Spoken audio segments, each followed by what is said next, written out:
ជាគេហដ្ឋានដ៏ប្រណិតតាំងពីសតវត្សទី60របស់ស្ថាបត្យករលោកតាវ៉ាន់ម៉ូលីវ៉ាន់ដែលស្ថិតនៅកណ្ដាលទីក្រុងភ្នំពេញមួយបានប្រែក្លាយជាហាងកាហ្វេរបស់ប្រោនសាខាថ្មីគេហដ្ឋាននេះកសាងឡើងនៅក្នុងឆ្នាំ1966ក្នុងផ្ទៃដី924ម៉ែត្រក្រេសម្រាប់ជាលំនៅដ្ឋានឯកជននិងការិយាល័យស្ថាបត្យកម្មចូលស្វាគមន៍មកកាន់ប្រោនសាខាថ្មីនៅក្នុងផ្ទះលោកតាវ៉ាន់ម៉ូលីវ៉ាន់ខ្ញុំពិតជាចង់ដឹងនិងមានសំណួរចង់សួរទៅកាន់អតិថិជននិង CEO អំពីគម្រោងដ៏គួរឲ្យចាប់អារម្មណ៍មួយនេះតោះចូលទៅសួរជាមួយខ្ញុំទាំងអស់គ្នាសូមឲ្យបងណែនាំខ្លួនបងចាជំរាបសួរខ្ញុំឈ្មោះសលីនដាខ្ញុំឈ្មោះនីយុនខ្ញុំឈ្មោះសំអូនបាទបងខ្ញុំឈ្មោះរ៉ាឌីខ្ញុំបាទសៀក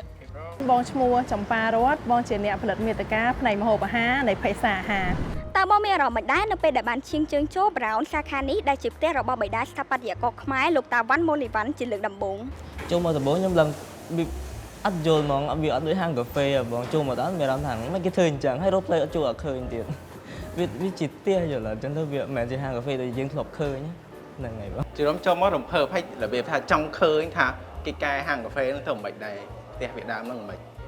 សម្រាប់ខ្ញុំមានអារម្មណ៍ថារំភើបខ្លាំងមែនតើដោយសារអីខ្ញុំតែងតែជិះកាត់ផ្លូវមកសេតុងហើយខ្ញុំតែងតែស្លឹងមើលមកអគារមួយហ្នឹងតែខ្ញុំអត់ដែលដឹងថានៅខាងក្នុងហ្នឹងរូបរាងមិនទេពេលដែលបានឈានជើងចូលមកខ្ញុំមានអារម្មណ៍ថារំភើបហើយអស្ចារ្យជាមួយនឹងអ្វីដែលមាននៅក្នុងហ្នឹងជាពិសេសនៅពេលដែលខ្ញុំបានឮខាង architecture ដែលគាត់បាននិយាយថាគាត់ព្យាយាមកែតម្រូវឲ្យដូចទៅនឹងសភាពដើមវិញខ្ញុំមានអារម្មណ៍ថារំភើបហើយ feel connected ជាមួយនឹងកន្លែងហ្នឹងមែនតើអារម្មណ៍ទី1នៅពេលដែលបានចូលគឺប្លែកអារម្មណ៍ដោយសារតែខ្ញុំសម័យមើលពេលដែលខ្ញុំបានចូលមកដល់មានអារម្មណ៍ថារូបភាពដែលយើងបានចូលមកដល់ក្នុងផ្ទះហ្នឹងគឺអត់ដូចជាផ្ទះយើងធម្មតានេះជាអារម្មណ៍របស់ខ្ញុំខ្ញុំអត់ដឹងថាពីមុនរូបភាពមិនទេបន្ទាប់ពី Brown renovate ហើយខ្ញុំអត់ដឹងទេក៏ប៉ុន្តែអារម្មណ៍ខ្ញុំនៅពេលដែលខ្ញុំបានចូលមកដល់ខ្ញុំមានអារម្មណ៍ថាផ្ទះនេះអត់ធម្មតា feel like ដូចសំបីតែគំនិតរបស់គាត់ដែលគាត់បានសាងសង់ផ្ទះនឹងឡើងហ្នឹងធ្វើឲ្យខ្ញុំមានអារម្មណ៍មួយថាប្លែកមែនតើបើយើងសម័យមើលថាយើងទៅចំនួនគាត់វិញណានៅពេលដែលគាត់សាងសង់ផ្ទះហ្នឹងដូចជា1966ហ្នឹងខ្ញុំពិតជាអត់សម័យឃើញថាតើរូបភាពហ្នឹងគាត់យើងជាឥឡូវនេះយើងទៅកាលឆ្នាំហ្នឹងវិញតែយើងឃើញរូបភាពផ្ទះហ្នឹងដោយរបៀបម៉េចយើងពិតជាអត់ដឹងមែននៅពេលដែលបងបានឈានជើងចូលមកកាន់ប្រោនដែលជាផ្ទះរបស់លោកតាវ៉ាន់ម៉ូលីវ៉ាន់អារម្មណ៍ដែលបងទទួលបានដំបូងមកអស់ហ្មងគឺ Possibleពីព្រោះវាជារចនាបថដែលបងអាចធ្លាប់ជួបពីមុនហើយតែងតែលើគេនិយាយថាចូលផ្ទះលោកតាវែងឥឡូវនេះបងបានទទួលបទពិសោធន៍នឹងខ្លួនឯងហើយគឺបងពិតជាវែងមែនទោះស្បតែឃើញគេនិយាយតាម Facebook post អញ្ចឹងណាពេលយើងចូលម្ដងដំបូងមានអារម្មណ៍ថាអស្ចារ្យបងរឿងខ្លះៗវា detail ទូចចាស់តែពេលយើងស្ដាប់ទៅមានអារម្មណ៍ថាវាអស្ចារ្យសម្រាប់ខ្ញុំមកប្លែកមែនទែនតើផ្នែកណានៅក្នុងផ្ទះនេះដែលបងចាប់អារម្មណ៍និងចូលចិត្តជាងគេផ្នែកនៃផ្ទះនេះដែលបងចាប់អារម្មណ៍ចូលចិត្តជាងគេបើមែនតើចូលចិត្តគ្រប់កន្លែងប៉ុន្តែដែលឆ្លាញ់ជាងគេបំផុតគឺតទឹកដែលមើលទៅរចនាបថស្តៀងនឹងប្រាសាទនៅក្នុងប្រទេសខ្មែរយើងដោយបងទើបតែបានទៅដល់ប្រាសាទបាពួនឃើញតទឹកក៏របៀបនឹងដូចគ្នាដែរជាន់ទី3 living space នៅលើបើសួរថាហេតុអីបាទខ្ញុំចូលចិត្តខ្ញុំមានអារម្មណ៍ថាពេលដែលឡើងទៅដល់លើហ្នឹងអីដែលខ្ញុំចាប់អារម្មណ៍ជាងគេគឺកញ្ចក់ជុំវិញ360ដឺក្រេហ្មងមានអារម្មណ៍ថាពេលដែលយើងឡើងទៅពន្លឺចូលនៅក្នុងជាន់ខាងលើហ្នឹងគឺភ្លឺស្អាតហ្មងអញ្ចឹងនៅខាងក្រោមអត់ទៅបងគាត់អត់ធ្វើឲ្យលៀនចេញមកទេអញ្ចឹងគាត់ថាគាត់គិតឃើញតាំងពីចំនួនមុនហ្នឹងធ្វើឲ្យមានថាងាយស្រួលក្នុងការដាក់ទូផ្អែកអញ្ចឹងទៅមួយទៀតចរើកាន់ដៃគាត់ថាគាត់ធ្វើមិនកាន់ចេញមកវាស្រួលក្នុងការកាន់ណាដោយថាកាន់ចេញមកវាពេញដៃវាអត់ធំពេកទូចពេកអែមបងគិតថាមូលហេតុអ្វីដែលសំខាន់ក្នុងការរក្សាស្នាដៃសំណង់ស្ថាបត្យកម្មខ្មែរខ្ញុំគិតថាវាសំខាន់មែនតើដោយសារអីដោយប្រវត្តិសាស្ត្រអញ្ចឹងយើងត្រូវដឹងថាពីមុនយើងឆ្លងកាត់អីគេខ្លះបានយើងអាចបង្កើតនៅអនាគតមួយដែលល្អអញ្ចឹងក្នុងការសិក្សាទៅលើស្ថាបត្យកម្មដូចគ្នាពីមុនយើងមានអីគេខ្លះយើងគួរតែដឹងឲ្យច្បាស់ពីវាបានយើងអាចបង្កើតនៅអ្វីដែលកាន់តែថ្មីកាន់តែអស្ចារ្យអញ្ចឹងមានន័យថាអ្វីដែលប្រោនកំពុងតែធ្វើនេះគឺល្អមែនតើដោយសារតែដូចអ្នកទាំងអស់គ្នាបានឃើញអញ្ចឹងគឺគាត់បាន renovate ទៅជា space មួយសម្រាប់ coffee ដើម្បីឲ្យបងប្អូនទាំងអស់គ្នាអាចមកហើយបង្កើនចំណូលដើម្បីផ្គត់ផ្គង់ផ្ទះហ្នឹងឲ្យមានចរន្តហិរញ្ញវត្ថុ អញ្ចឹងហើយដើម្បីជួយទៅដល់គ្រួសារខ្ញុំអត់ដឹងមែនក៏ប៉ុន្តែខ្ញុំឃើញថារូបភាពហ្នឹងគឺល្អអញ្ចឹងណាហ្នឹងហើយហើយគាត់ដូចជាមានជាន់ទី2ជាន់ទី3ឬជាន់ទី2គឺយើងអាចដូចជាសារមន្ទីរមួយរបស់លោកតាអញ្ចឹងគឺយើងអាចទៅមើលស្នាដៃរបស់លោកតាហើយបើសិនជាបងប្អូនឬមួយក៏បងប្អូនដែលគាត់កំពុងតែសិក្សាទៅលើអូយវល់មុខគេហៅអីគេស្ថាបត្យកម្មហ្នឹងហើយគឺល្អមែនតើតែគាត់អាចមកសិក្សាផ្ទាល់បានណាហ្នឹង ប្រសិនបើឲ្យបងរៀបរាប់ពាក្យ3ម៉ាត់មកកាន់ប្រោសាខាថ្មីនេះតើបងនឹងនិយាយមិនដែរ សម្រាប់ខ្ញុំ3ម៉ាត់ដែលខ្ញុំចូលមកដំបូងដែលខ្ញុំនឹកឃើញហើយនេះហ្នឹងគឺទី1គឺស្អាតកក់ក្ដៅហើយមួយទៀតហ្នឹងគឺវង្វេងហ្មង ចូលមកគឺថាវង្វេងហ្មងគឺ design មកញ៉ៃញ៉ៃ flexible ខ្លាំងហ្មង ខ្ញុំគិតថាមានពាក្យច្រើនដែលខ្ញុំចង់និយាយប៉ុន្តែខ្ញុំនឹងជ្រើសរើសយក3ម៉ាត់ដែលលេចធ្លោជាងគេទី1លេចធ្លោប្រណិតភាពគេដំណើរ ស្អាតអស្ចារ្យឥតខ្ចោះស្រីតែគ្នាតែចឹង អូលើសពីប្រោនប្រោននេះលយមែនលយខ្លាំងមានអារម្មណ៍ថាយើងមកប្រោនមិនមែនមកសម្រាប់ផឹកកាហ្វេយើងមកយើងមានអារម្មណ៍ថាមកទទួលអបិបពិសោធន៍ថ្មីនៃការរស់នៅកាលពីជំនាន់មុនណាវាអញ្ចឹងណា ពាក្យ3ម៉ាត់មកកាន់ប្រោសាខាថ្មីនេះគឺក្តីសម័យអស្ចារ្យច្នៃប្រឌិត សំណួរចុងក្រោយរៀងស៊ីជម្រៅតិចបើសិនជាបងមានឱកាសអង្គុយញ៉ាំកាហ្វេនៅក្នុង Brown Coffee នេះជាមួយនឹងស្ថាបត្យករលោកតាវ៉ាន់ម៉ូលីវ៉ាន់ផ្ទាល់តើបងមានពាក្យអ្វីនិយាយទៅកាន់គាត់ អស្ចារ្យ វាអស្ចារ្យមែន លោកតាពិតជាអស្ចារ្យខ្លាំងណាស់ លោកតាពិតជាអស្ចារ្យហើយបងពិតជាចង់ឲ្យលោកតាចែករំលែកនៅភាពច្នៃប្រឌិតដែលលោកតាមានទៅកាន់ក្មេងៗជំនាន់ក្រោយបន្តទៀត ចំណាប់អារម្មណ៍របស់អតិថិជនគឺយើងបានដឹងហើយតែអត់ទាន់ចោលពេលឥឡូវនេះគឺយើងទៅដឹងអំពីដំណើរដើមតងក៏ដូចជាចំណាប់អារម្មណ៍របស់ម្ចាស់ស្ថាបនិក Brown វិញថាហេតុអ្វីបានជាគាត់ជ្រើសរើសយកគេហដ្ឋានដ៏ប្រណិតមួយនេះមកធ្វើជាសាខា Brown ម៉ាសាតុង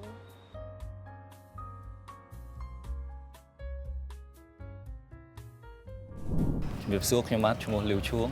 ជាសហស្ថាបនិកជាមួយនឹងជាប្រធានប្រតិបត្តិរបស់ក្រុមហ៊ុន Brown Coffee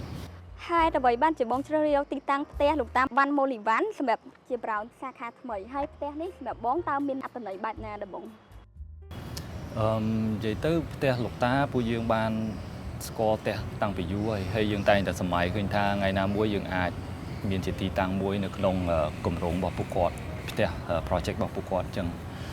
ខ្ញុំគិតថានឹងវាជាក្តីសម័យរបស់ខ្ញុំជាមួយនឹងខាងសហស្ថាបនិកទាំងអស់គ្នាថាថ្ងៃណាមួយប្រហែលមកយើងអាចមានជាហាងមួយដែលអាចជួយអភិរក្សឬក៏ថែរក្សា project ឬក៏ស្នាដៃរបស់លោកតាអញ្ចឹងពេលយើងបានដឹងថាព័ត៌មានថាផ្ទះរបស់លោកតាគាត់អាចមានឱកាសអញ្ចឹងក៏យើងអាចតាក់ទងទៅខាងគាត់អញ្ចឹងទៅអញ្ចឹងក៏យើងបានទទួលការអនុញ្ញាតពីខាងកូនរបស់ពួកគាត់ហ្នឹងដើម្បីយើងរៀបចំហាងនៅក្នុងហ្នឹងហើយអភិរក្សផ្ទះរបស់គាត់ ពេលដែលក្រុមគ្រួសារលោកតាវ៉ាន់ម៉ូលីវ៉ាន់យល់ព្រមក្នុងគម្រោងនេះតើបងបានបញ្យល់បែបណាទៅកាន់ឯកទេសក្នុងការកែប្រែគេហដ្ឋាននេះទៅជាហាងកាហ្វេ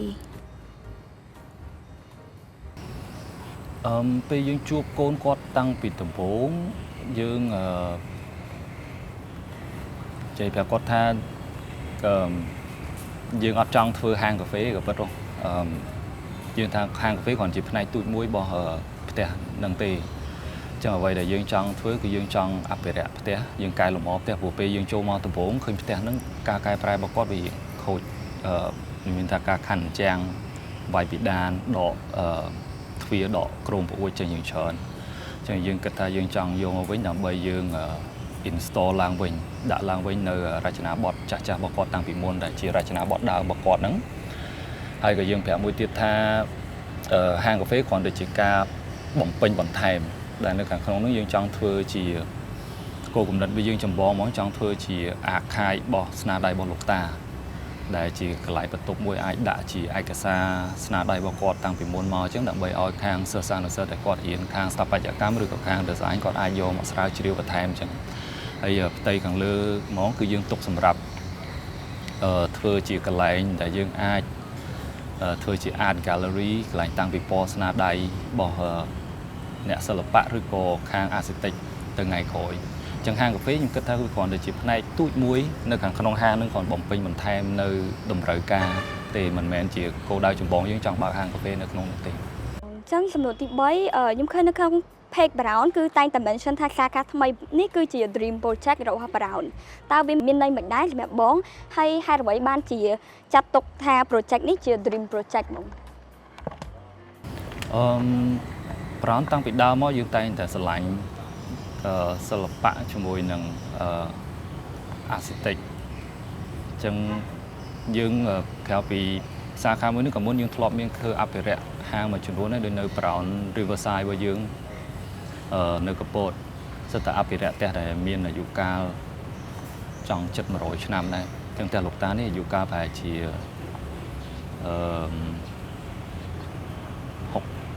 50-60 ឆ្នាំដែរចឹងយើងស្រឡាញ់ស្នាដៃគាត់ហ្នឹងតាំងពីដើមមកហើយចឹងហើយសម័យដូចខ្ញុំបាននិយាយតាំងពីដើមថាស្លប់សម័យថាថ្ងៃណាមួយយើងអាចមាននៅខាងក្នុងផ្ទះមួយដែលជាស្ថាបត្យករដ៏ល្បីមួយរបស់ប្រទេសកម្ពុជាយើងគិតថាហ្នឹងវាជាមោទនភាពមួយហើយគិតថាអាចរក្សាអត្តសញ្ញាណរបស់យើងជាអត្តសញ្ញាណ brand របស់ខ្មែរអញ្ចឹងយើងតែងតែសម័យតែថ្ងៃណាឥឡូវសម័យវាខ្លាយទៅជាការពិតអូខេបងអញ្ចឹងសម្រាប់ការសាងសង់ហាងនេះដែរតើបងចង់ឲ្យភ្ញៀវទទួលបានអារម្មណ៍បែបណានៅពេលដែលគាត់ចំណាយពេលនៅទីនេះហ៎បងខ្ញុំគិតថាពេលយើង design ហាងនេះដំបូងខាងស្ថាបត្យករយើងជាមួយនឹងខាង designer របស់យើងអ្វីដែលយើងប្រាប់ជាគោលគំនិតទៅពួកគាត់គឺយើងថែរក្សារចនាបថរបស់លោកតាទាំងអស់ដើម្បីឲ្យអ្នកដែលគាត់ចូលមកក្នុងទីលានលំហរបស់ផ្ទះលោកតានឹងអាចទទួលយកបាននៅស្នាដៃរបស់លោកតាជាមួយនឹងការបំផុសគំនិតរបស់លោកតាតាំងពីមុនមកហ្នឹងអញ្ចឹងអ្វីដែលយើងចង់ឲ្យអ្នកដែលគាត់ចូលមកនៅខាងក្នុងលំហរបស់ផ្ទះលោកតាហ្នឹងគឺមានភាពមួយដែលមានភាពរុះរាយរាក់ទាក់អាចទទួលបាននៅការបំផុសគំនិតមួយថាផ្ទះរបស់លោកតាគឺជាទីតាំងមួយដែលគាត់រស់នៅផងគាត់ធ្វើការផងអញ្ចឹងសង្ឃឹមថាអ្នកដែលគាត់ចូលមកក្នុងទីតាំងហ្នឹងអាចfeel ថាមានអារម្មណ៍ថាផ្ទះហ្នឹងគឺជាផ្ទះអ្វីមួយដែលខ្ញុំអាចស្រឡាញ់អ្វីមួយដែលខ្ញុំអាចកសាងជាផ្ទះរបស់ខ្ញុំថ្ងៃក្រោយដែរអញ្ចឹងអាហ្នឹងគឺជាអ្វីដែលយើងចង់បានឲ្យអ្នកដែលគាត់ចូលមកហ្នឹងក៏គាត់មានអារម្មណ៍អូខេបងហើយខ្ញុំឮមួយទៀតថាចំណតឡាននៅទីនេះដូចរៀងទូចបន្តិចបើសិនជាប្រៀបធៀបទៅជាមួយនឹងសាខា Brown ផ្សេងណាដែលបានកាត់គូពីចំណតឡានធំទលាយសម្រាប់ភ្ញៀវអញ្ចឹងហេតុអ្វីបានជាបងនៅតែជ្រើសរើសទីតាំងមួយនេះហើយបងមា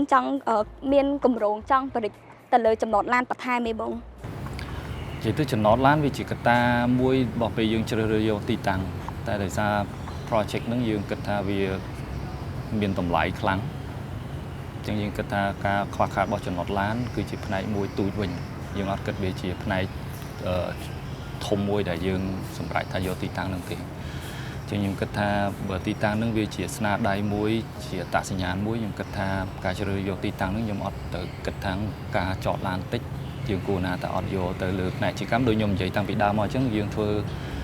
ទីតាំងហ្នឹងក៏ពិតអត់សំខាន់លើការបើកហាងកាហ្វេទេគឺសំខាន់គឺរក្សាស្នាដៃរបស់លោកតាអញ្ចឹងខ្ញុំយកអាហ្នឹងគិតជាធំនៅពេលដែលយើងធ្វើជ្រើសយកទីតាំងហ្នឹងបងអញ្ចឹងតើបងមានគម្រោងចង់បរិច្ទៅលើចំណតឡានបន្ថែមទៀតអត់បងយើងទៅអត់មានគម្រោងតែយើងបានទៅសុំអ្នកចិត្តខាងនៅចិត្តហ្នឹងដែរដើម្បីថាពេលយើងមានភ្ញៀវច្រើនយើងអាចសុំទីតាំងរបស់គាត់ដើម្បីធ្វើការចតឡានហើយសង្ឃឹមថាខាងអ្នកចិត្តខាងគាត់អនុញ្ញាតឲ្យយើងចតឡានអញ្ចឹងដើម្បីសម្រួលទៅដល់ភ្ញៀវឬក៏បងប្អូនណាដែលគាត់ចង់មកធ្វើទស្សនកិច្ចនៅក្នុងផ្ទះរបស់លោកតាអញ្ចឹងអូខេបងអញ្ចឹងចំនួនមួយទៀតបើសិនជាស្ថាបត្យករលោកតាវ៉ាន់ម៉ូលីម៉ាន់គាត់នៅទីនេះពេលនេះជាមួយបងតើបងគិតថាគាត់នឹងនិយាយអំពីការប្រែក្លាយគេហដ្ឋាននេះទៅជាហាងកាហ្វេបែបណាដែរបងតែសំណួរនេះដូចជ្រៅចំពោះខ្ញុំគិតថាសង្ឃឹមថាលោកតាគាត់នៅហ្នឹងគាត់ឃើញអ្វីដែលយើងធ្វើហ្នឹងគាត់អាចសប្បាយចិត្តអញ្ចឹងហើយគិតថាក៏អាចគាត់ណែនាំចំណុចខ្វះខាតរបស់យើងមួយចំនួនដែលយើងធ្វើនៅទីតាំងហ្នឹងអញ្ចឹងខ្ញុំគិតថាគាត់នៅហ្នឹងខ្ញុំគិតថាគាត់នឹងអាចនិយាយអញ្ចឹងខេបងអញ្ចឹងអានេះសំណួរក្រៅផ្លូវការបងសម្រាប់ការកសាង Brown មួយនេះតើវាមានអីដែលដូចគ្នាជាមួយនឹងចក្ខុវិស័យរបស់ Brown ណាលើពីការ Solving Coffee បង thì tức brown nhưng tăng bị đa mót tại tông lư hướng ca ra chana bọt vào lùm hó nhưng tay tại bắt đầu kháng từ lư ca ra chana bọt mỗi đại ai sáp cho mùi nâng sờ bạc mai bao dương mùi ca design bọt mai bao dương buổi nhôm mưa khơi ca design hang cà phê bọt bật tê kê xình xình lớn nâng đòi xa ca pra material hướng xong phải mà chuyển đốn vì miền ca pra đôi kia chân đọc về design hàng mó ra chana bọt với cho mùi nâng rom là dương từ tua bán cái đôi kia chân ca design hàng bọt brown bao dương nhưng trong ban oi vì miền lẹ cả nã mùi để ai sáp cho mùi tạt nhàn khmai bao dương mùi sờ bạc khmai bao dương chân mảnh hàng brown nhưng tay tại phép từ hàng design từng óc kia oi dương không bằng thơm mấyตัวchỉ hàng bao dương design việc mấy cái đó thử tại miền là tạ nhàn khmai bao dương được hàng không nâng đòi rùm xóm nên sờ bạc khmai bao dương để ai thưa tới bàn gì đó. អូខេចឹងបើសំណួរទៀតដល់ពេលដែលបងរៀបចំកែប្រែហាងកាហ្វេនេះតើមាន challenge អីគេខ្លះដែលបងជួបដូចជាឧបសគ្គអីចឹងហ៎បងឬក៏ដូចជាច្បាប់ឬក៏ restriction គេហាមឃាត់កន្លែងណាចឹងហ៎បង thì tới dương miền ca control bị khang khang sả khăn khang ấy đâyแต่ở vậy là dương chụp bật tè thôm đó cứ dương thử tổ ai cả xã trong buổi dương ở trong thư ca plap đô ra chả bọc tè bọc cọt tì trong dương trong thường mấy riệp chóm tì tàng hàng bọc cọt nắng tì tàng hàng bao dương nắng tè bọc cọt bọc lục ta nắng ở đôi sụp hiệp đớm để ai dương thưa tới bảng cho nó dương từ hồ ai cái xa lang với là bay mưa ta thuê bọc cọt còn muốn thuê dạng mấy ở trời cái cồn bọc ui bọc cọt nắng tụm hôm bận man ta lại tì tàng nạc là miền trang lại na tì ta là ọt trang ta lại nâng dương ai vai bàn ọt dương cô na tốt đã bay thay ra xa ra chana bọt to bọc cọt tăng vì môn nâng cha nâng sật ta chiều với để dương kịch nâng hồ đầm bay thưa mấy priệp tiệp te nâng tăng vì lợi nữa về để dương thuê hái vì môn nâng ao miền lẹ cái nát đôi kia ចឹងជាចង់ក្រោយតើបងមានចំណាប់អារម្មណ៍ឬក៏ពាក្យពេចន៍អីដែលចង់និយាយបន្ថែមពីលើសំណួរដែលខ្ញុំបានសួរវិញបង សង្ឃឹមថាប្រោនយើងយកស្នាដៃឬផ្ទះរបស់លោកតាដើម្បីយកមកធ្វើការរក្សាទុកហ្នឹងគិតថាថ្ងៃក្រោយអាចឲ្យខាងសិស្សសានុសិស្សទាំងអស់ឬក៏ខាងប្រជាជនបងប្អូនយើងទាំងអស់អាចមកចូលរួមធ្វើការទស្សនានៅលើផ្ទះលោកតាបានហើយយើងនឹងស្វាគមន៍ពួកគាត់ទាំងអស់គ្នាដោយសង្ឃឹមថាពួកគាត់នឹងអាចមកមើលទាំងអស់គ្នាហើយរៀនសូត្រតាមលោកតាដើម្បីយើងអាចធ្វើឲ្យស្ថាបត្យកម្មខ្មែររបស់យើងនឹងឡើងមកកម្រិតទៀតចឹងទៅថ្ងៃក្រោយ អូខេអរគុណបងចឹងអរគុណជំរាបលាបង បាទអរគុណ ក្នុងនាមជាកូនខ្មែរមួយរូបខ្ញុំពិតជាមានមោទនភាពចំពោះការបើកដំណើរការ Brown Marketing នេះខ្លាំងមែនទែនហើយពួកយើងនឹងចាំស្វាគមន៍អតិថិជនមកកាន់ Brown សាខាថ្មី